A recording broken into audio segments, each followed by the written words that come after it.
Continuamos trabajando en la unidad número 5 en lo que se refiere a la ley 25.326 de protección de datos personales.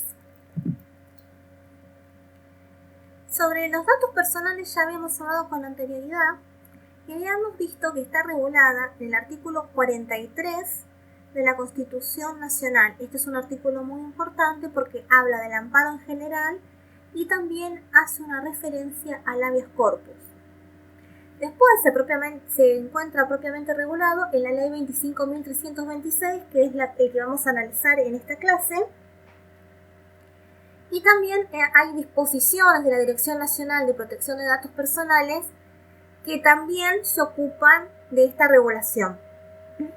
Pero en esta clase nos vamos a centrar específicamente en la ley 25.326.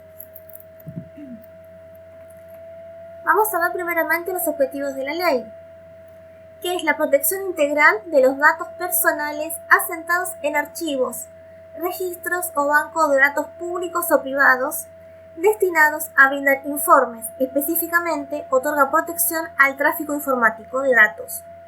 Su objetivo es garantizar a las personas el control del uso de sus datos personales. Algo que debemos prestar atención es que la ley nos habla de registros o banco de datos públicos o privados. No está hablando de la información que puede tener una persona en particular, sino que esos datos tienen que ser informatizados. No que yo escriba algo, yo persona particular, en internet y lo publique, sino que estamos hablando de bancos de informes donde consten datos personales.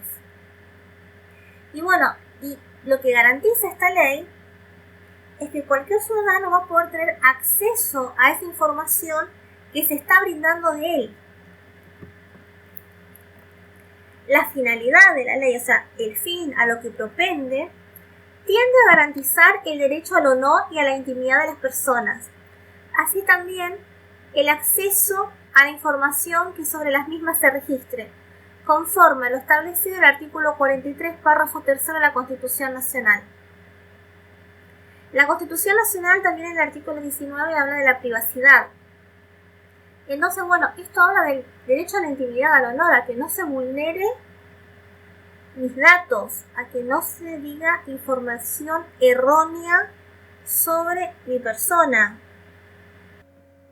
La ley, a su vez, nos da una serie de definiciones de diferentes conceptos que debemos tener en cuenta para comprender qué es lo que se está protegiendo. O sea, si bien la Constitución Nacional en el artículo 43 nos habla de la protección a nivel general de los datos, acá la ley va un paso más allá y nos da algunas precisiones que debemos tener en cuenta. Primero nos dice qué son los datos personales, que es la información de cualquier tipo referida a personas físicas o de existencia ideal. Personas físicas, personas humanas, existencia ideal, aquellas personas jurídicas, algo que ya hemos visto en la distinción. Luego nos dice qué son los datos sensibles. Son los datos personales que revelan el origen racial, étnico, opiniones políticas, convicciones religiosas, filosóficas o morales, afiliación sindical e información referente a la salud o a la vida sexual. La información de archivos, bancos o registros que almacenen información que revele este tipo de datos está prohibida, salvo excepciones que establece la ley. Digamos, si yo quiero acceder a un crédito, es normal que me pida algunos datos como mi dirección, mi DNI, mi nombre completo, mi fecha de nacimiento. Pero, ¿cuál es mi identidad sexual? ¿Cuál es mi orientación política? O si yo profeso algún tipo de religión, no tendría sentido que este tipo de información me la requieran. A esto nos referimos con datos sensibles. Pero, si yo pertenezco a determinado culto religioso, como puede ser la Iglesia Católica, es normal que ella lleve un registro de los bautizados, de las personas que tomaron la primera comunión, la confirmación. Pero bueno, es porque se encarga específicamente de estos asuntos. Y yo, como perteneciente a esta religión, los brindo, porque si no, no puedo tener acceso a estos sacramentos. O lo mismo si yo milito en un partido político. El partido político sí va a tener un registro de sus miembros, pero porque es un organismo específico para esos fines. Pero no lo puede sí pedir otra entidad. Después nos define la ley qué son los archivos, registros, bases o bancos de datos. Y nos dice, indistintamente designan el conjunto organizado de datos personales que sean objeto de tratamiento o procesamiento, electrónico o no, cualquiera que fuera la modalidad de su formación, almacenamiento, organización o acceso. No importa qué sistema operativo se utilice, si se recabó la información de forma telefónica, si yo la brindé vía online, si me lo pidieron encuestándome en la calle, ¿sí? Lo importante es que estén organizados, o sea, que haya etiquetas de base de datos de las distintas personas. Luego nos dice qué son los tratamientos de datos. Son las operaciones y procesamientos sistemáticos, electrónicos o no, que permiten la recolección, conservación, ordenación, almacenamiento, modificación, relacionamiento y en general el procesamiento de datos personales, así como también sucesión a terceros o a través de comunicaciones, consultas, interconexiones o transferencias. Acá ya no nos está diciendo cómo llegaron los datos, sino cómo vamos a tratar estos datos, cómo los vamos a conservar, dónde se van a almacenar, en qué tipo de archivos, con qué tipo de modalidad. Porque podemos saber que es importante que estos datos yo los otorgué a esta empresa o a otros organismos. No deberían pasar a otra empresa u otros organismos, a menos que a mí me informen que estos datos van a ser transferidos a otras empresas. Por eso es muy importante ver el tema de cesión a terceros. ¿Cómo los terceros van a recibir una información que yo no la suministré o que yo no la autoricé?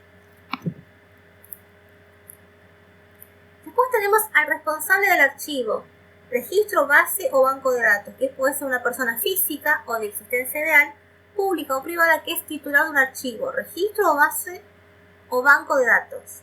Va a ser, digamos, entre comillas, el dueño del archivo, dónde está esta información almacenada. Y el titular de los datos, toda persona física o persona de existencia ideal, recordemos, persona jurídica, cuyos datos sean objeto de tratamiento al que se refiere la ley.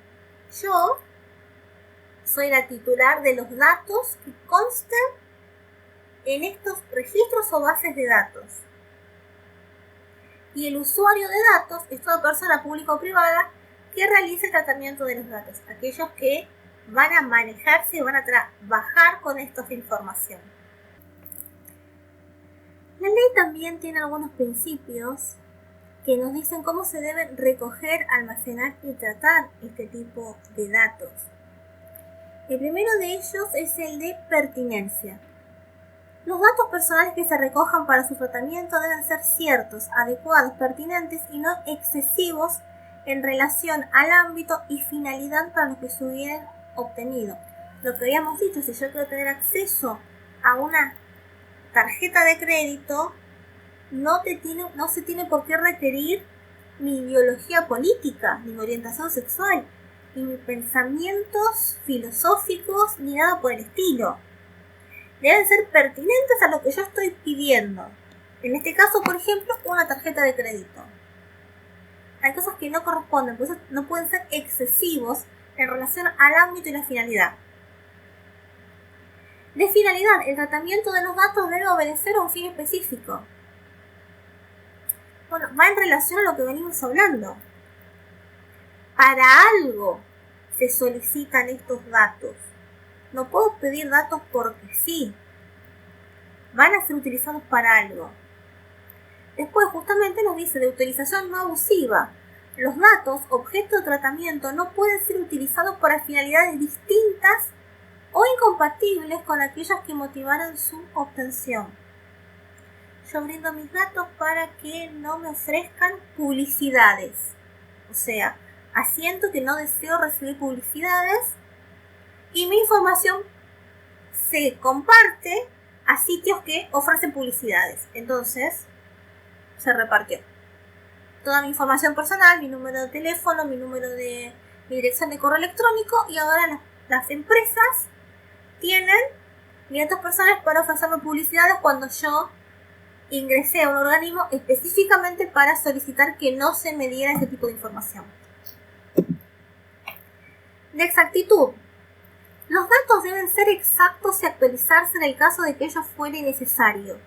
Los datos total o parcialmente inexactos o que sean incompletos deben ser suprimidos y sustituidos en casos completados, o en su caso completados, por el responsable del archivo o en base de datos cuando se tenga conocimiento de la inexactitud o carácter incompleto de la información de que se trate. Por ahí pueden figurar deudas viejas y yo estas deudas ya las pagué. Entonces la información es inexacta o es una información desactualizada. Entonces debería rectificarse, debería completarse. Y le debemos solicitar al dueño del archivo que corrija o complete estos datos. Por ahí no está cargado mi número de quill, y como no está cargado mi número de quill, yo no puedo realizar diferentes operaciones en algunas páginas de organismos estatales. Entonces deberé solicitar que se complete en ese archivo mi número de quill, porque así me van a funcionar otras cosas que yo tengo que hacer, otros trámites. Por ejemplo, delimitación en el tiempo. Los datos deben ser destruidos cuando dejen de ser necesarios o pertinentes a los fines para los cuales hubiesen sido recolectados. Esto por lo general no pasa ahora con los sistemas informáticos. Los datos quedan casi para siempre, pero algunos datos, sobre todo la información crediticia, deudas o otras cosas, deberían destruirse pasado determinado tiempo. De legalidad. La recolección de datos no puede hacerse por medios desleales, fraudulentos o en forma contraria a las disposiciones de la presente ley. No me pueden sacar información de forma desleal. Si yo, por ejemplo, quiero constituir una hipoteca y para hacer la hipoteca me están pidiendo datos de los que ya hablamos, sensibles, no tendría sentido. O a veces piden información de más cuando uno quiere participar en algún concurso y uno los brinda para un concurso y en realidad están haciendo el archivo de datos con mi información. De publicidad. Toda base de datos destinada a proveer informes y aquellas que exceden el uso exclusivamente personal debe inscribirse en el Registro Nacional de Bases de Datos. Es un registro en que todos aquellos que van a proveer informes tienen que estar inscritos. De control. Se refiere a la existencia de un organismo de control responsable del cumplimiento efectivo de la ley. Por lo general, este registro también hace las veces de controlador.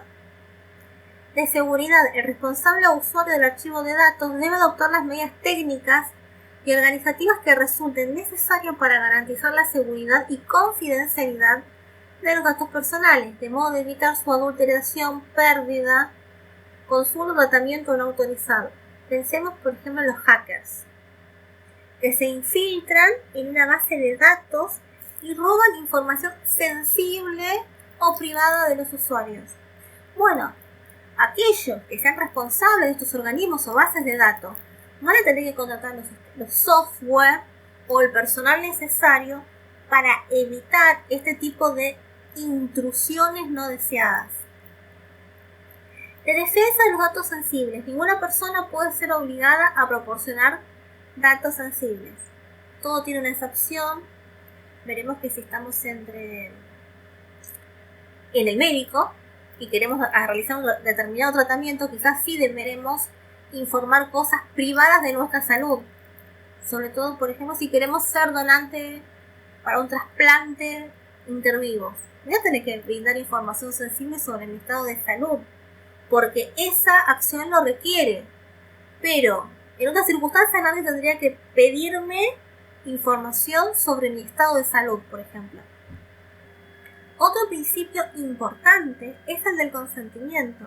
Del consentimiento ya habíamos hablado cuando hablamos de los actos jurídicos, de los contratos.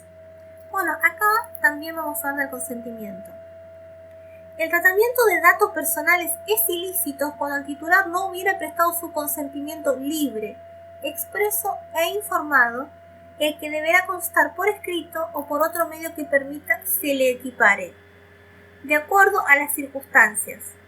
El consentimiento prestado con otras declaraciones deberá figurar en forma expresa y destacada, previa notificación al requerido de datos de la finalidad para la que serán tratados, como así también el carácter obligatorio o facultativo de las respuestas. Yo no puedo ser obligada a dar datos personales, datos sensibles o algún tipo de información. Y si la doy, tengo que estar consciente de para qué la estoy dando. Debo ser informada sobre qué van a hacer con esta información, para qué la requieren. Por lo general, cuando yo voy a un organismo público, me piden determinadas informaciones para constatar mi titularidad. O sea, que yo, que soy la persona que está hablando, la que está solicitando un crédito o está haciendo algún trámite en particular.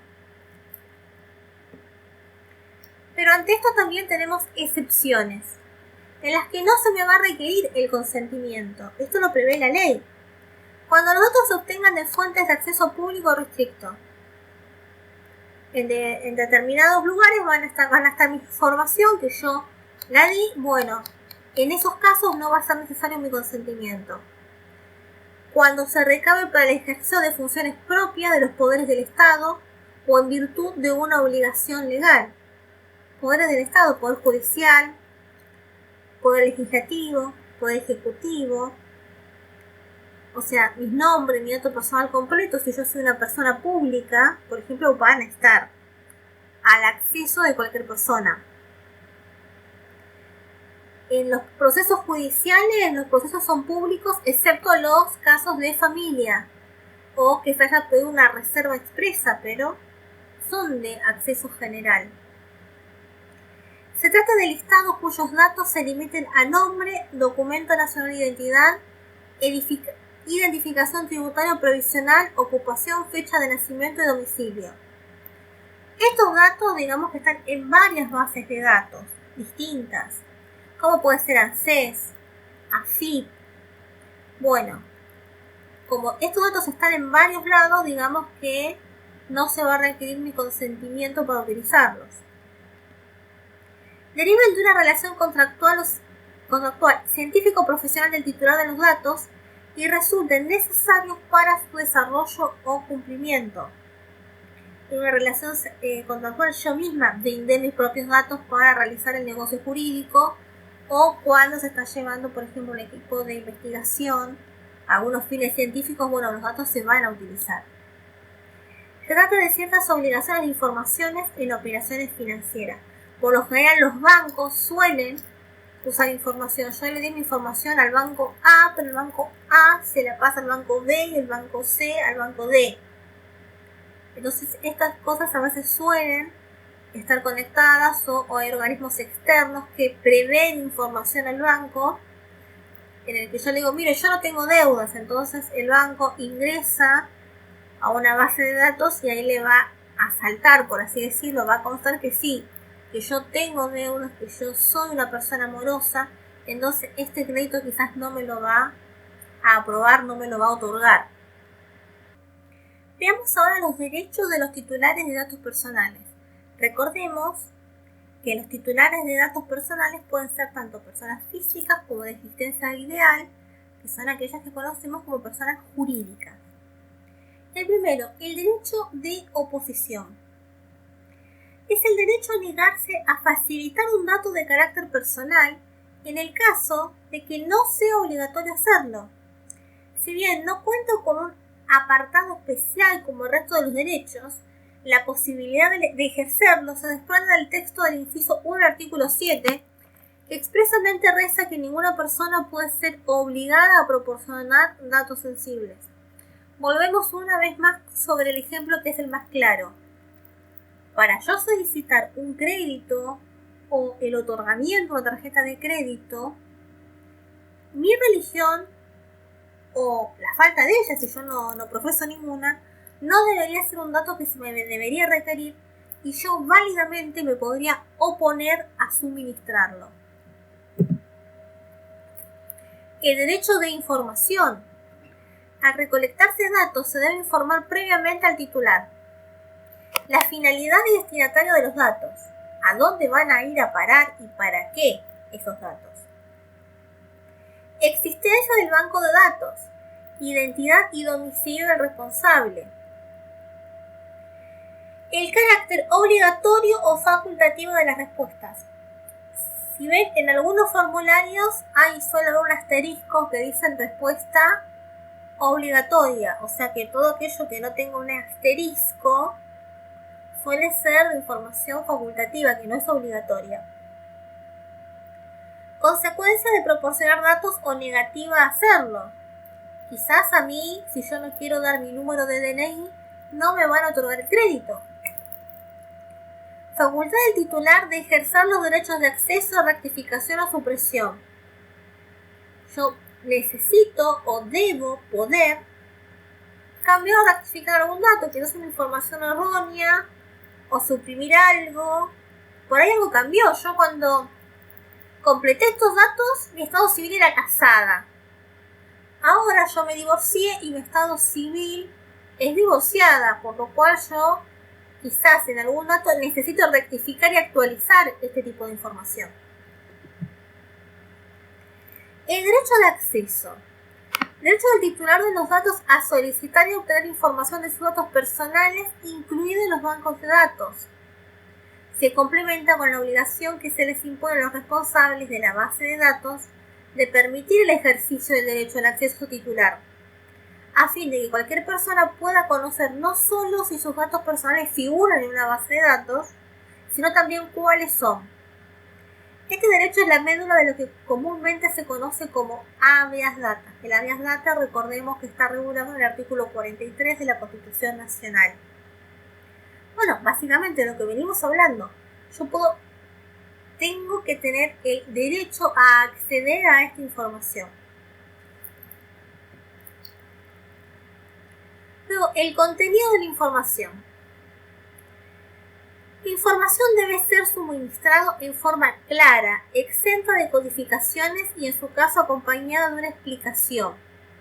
El lenguaje accesible al conocimiento medio de la población en los términos que se utilicen. A su vez, la información debe ser amplia y versar sobre la totalidad de los registros pertenecientes al titular. Totalidad, o sea, toda la información que esté en esa base de datos me la tienen que dar. Y deben darme en un lenguaje comprensible. No en unos lenguajes técnicos que si uno no es un especialista no lo va a poder entender. Si no queda más remedio, bueno, deberán adjuntarme una explicación adicional. ¿Qué quiere decir esto? ¿Qué significa? Si nos ponemos a pensar cuando nosotros empezamos a analizar esta ley, tuvimos que definir algunos conceptos, como por ejemplo, ¿cuáles son los datos sensibles? Entonces ya la ley me está explicando previamente los conceptos en los cuales se va a basar la reglamentación. Bueno, en el caso de un informe me lo tienen que explicar de manera que yo lo entienda. Y estamos hablando de una comprensión a nivel general. No hay que ser especialista. Obviamente que quizás una persona con algún problema o un niño no lo va a poder entender. Por eso hablamos de, en términos generales, cualquier persona debería poder entenderlo. Tenemos también el derecho de rectificación, actualización o supresión de datos. El responsable o usuario del banco de datos debe proceder a la rectificación, supresión o actualización de los datos personales en el plazo máximo de 5 días hábiles de recibir el reclamo. El incumplimiento de esta obligación dentro del término acordado habilitará a promover la acción de las datas. Habíamos dicho, por ejemplo, que si yo cambié mi estado civil tengo el derecho de rectificar estos datos, suprimir datos que no correspondan, y lo voy a pedir por escrito ante el organismo. Lo más normal es pedirlo por escrito, pero si yo brindé los datos de forma telefónica, debería poder solicitarlo de forma telefónica también. Y en caso de que no se haga esta rectificación o esta actualización, tendría habilitada la vía del habeas data prevista en el artículo 43 de la Constitución Nacional. Y de consulta al organismo de control, ¿se acuerdan? La Dirección Nacional para el Tratamiento de Datos Personales, para solicitar la información sobre la existencia de datos personales, sus finalidades e identidad de los titulares, porque quizás yo no sé quién es el dueño donde constan mis datos personales, entonces no deberé pedir al organismo de control que me suministre justamente la información, quiénes son los titulares, los dueños de estos bancos de datos, dónde está mi información personal, mi información privada. Veamos qué puede hacer el titular de datos personales en caso de violación de sus derechos. Recordemos, derecho al acceso a la información, a la rectificación, a la supresión, todos los derechos que ya hemos visto. En caso que una base de datos no cumpla con los requisitos que establece la ley para la protección de sus datos personales, el titular podrá ejercer las siguientes acciones. Denunciar el hecho ante la Dirección Nacional de Protección de Datos Personales, este organismo que prevé la ley específicamente a tales fines, y la acción judicial de habeas data prevista en el artículo 43 de la Constitución Nacional, que tiene que ser rápida, efectiva. Recordemos que es un amparo especial direccionado a la protección de datos personales. Como vinimos diciendo, el artículo 43, que prevé, entre otras cosas, la acción de habeas data para la protección de los derechos a la privacidad, el honor, la identidad, la dignidad, lo cual es una garantía constitucional, o sea, está en la Constitución, para la autodeterminación informativa. Esto es muy importante. Supónganse el derecho a la privacidad y a mi honor. Supónganse que hay un dato erróneo e inexacto sobre un homónimo, una persona que se llama igual que yo, que cometió quizás un crimen aberrante. Entonces, el registro de datos, como el nombre por ahí es parecido, carga esa información, ese antecedente penal en mis datos.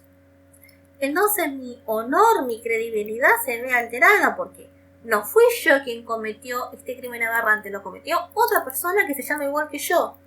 Entonces yo necesito poder aclarar este malentendido y que se rectifique esta información, porque quizás por esta mala carga de datos yo no tengo acceso a un crédito, no puedo tener acceso a un trabajo. Entonces, bueno, esto de la protección al honor es muy importante y es algo que protege la ley de datos personales y principalmente el artículo 43 de la Constitución Nacional. Bueno, ¿y cuándo procede esta acción de protección de datos personales que está prevista en la ley 25.326? Bueno, como lo venimos trabajando, para conocer los datos personales almacenados en archivos, registros o bases de datos públicos o privados destinados a dar informes y para conocer su finalidad. Como les había dicho, tiene que estar en una base de datos.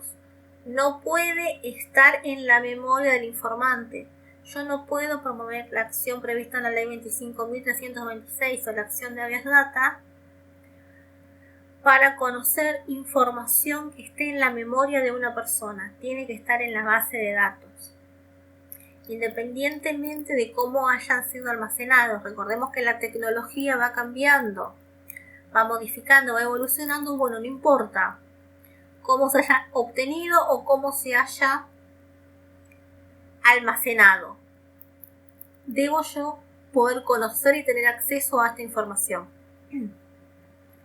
Y en caso de falsedad, inexactitud, desactualización de la información de que se trate, o el tratamiento de datos cuyo registro se encuentre prohibido en la ley, la información sensible, o para exigir su rectificación, supresión, confidencialidad o actualización.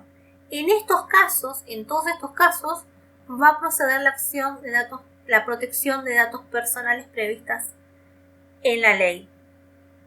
Recordemos la información sensible, aquella que tiene que ver con mi religión, mi honor, mi orientación política, mi salud, mi sexualidad.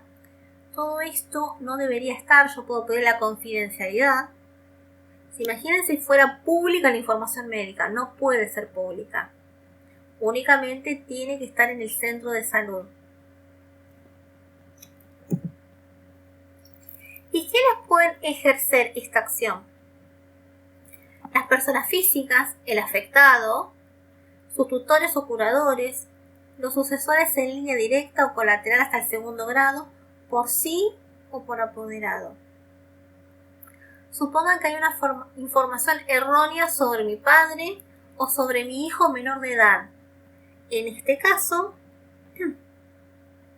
yo voy a poder pedir que se actualice o que me suministren la información que consta en la base de datos sobre mi padre fallecido, o que se actualice alguna información sobre mi hijo, ya que él es menor de edad y no lo va a poder hacer por sí mismo. Los tutores o curadores que están a cargo de las personas que tienen una capacidad restringida, declarada judicialmente, bueno, también podrán tener acceso a estos datos.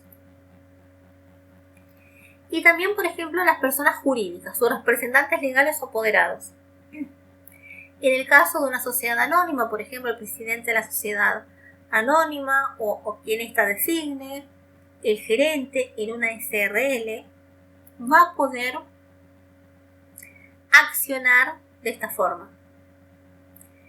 También el defensor del pueblo interviene como partícipe coadyuvante, puede o no intervenir en el proceso. Hay asuntos de determinada envergadura que nosotros le podemos solicitar al defensor del pueblo que intervenga en el tratamiento de estos datos personales que se han filtrado quizás, o que necesitan una supresión o rectificación. Y puede el defensor del pueblo acompañarnos o puede no intervenir directamente en el proceso y actuar como un órgano consultor y de asesoría, o sea, que nos acompañe desde un punto de vista legal o directamente actuando en el mismo proceso. ¿Y contra quiénes procede esta acción? Bueno, contra los responsables y usuarios de bancos de datos públicos y de los privados destinados a proveer informes.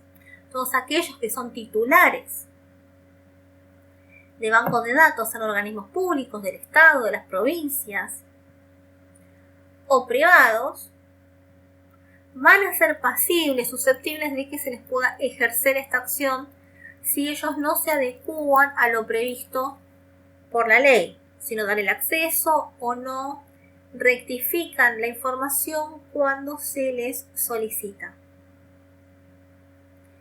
Bueno, hasta acá hemos visto lo que se refiere a protección de datos personales. Ya antes habíamos hablado de la Constitución Nacional, ahora nos abocamos específicamente a la ley.